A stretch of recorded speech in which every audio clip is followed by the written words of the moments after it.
First Peter 4. Therefore, since Christ suffered in his body, arm yourself with the same attitude, because anyone who suffered in his body is done with sin. As a result, he does not live the rest of his evil human desires, but rather for the will of God. For you have spent enough time in the past doing what pagans choose to do, living in debauchery, lust, drunkenness, orgies, and carousing, and detestable idolatry. They think it's strange that you do not plunge with them with the same flow of dissipation, and they heap abuse on you. But they will have to give account to him who is ready to judge the living and the dead. For this is the reason the gospel was preached even to those who are now dead, so that they might judge according to men in regard to the body, but live according to God in regard to the Spirit. The end of all things is near. Therefore, be clear-minded and self-controlled, so that you can pray. Above all, love each other, because love covers over a multitude of sins. Offer hospitality without grumbling.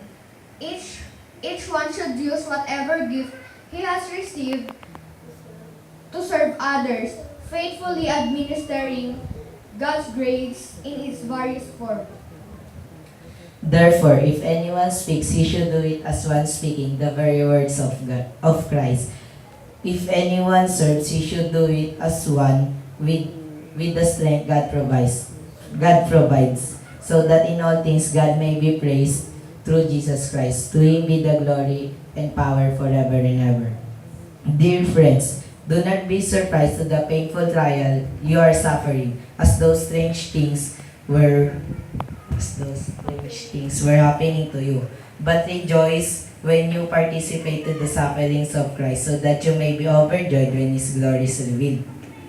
If you are insulted because of the name of Christ, you are blessed. For the Spirit of the glory and of the God rests in you. If you suffer, it should not be as a murderer or thief or any kind of criminal, or even as a meddler. However, if you are insulted as a Christian, do not be ashamed, but praise God you bear that name. If it is time for judgment, and it begins with the family of God, and if it begins with us, what will be the outcome of those who doesn't obey the gospel of Christ? If it is hard for the righteous to be saved, what will become the ungodly and sinner?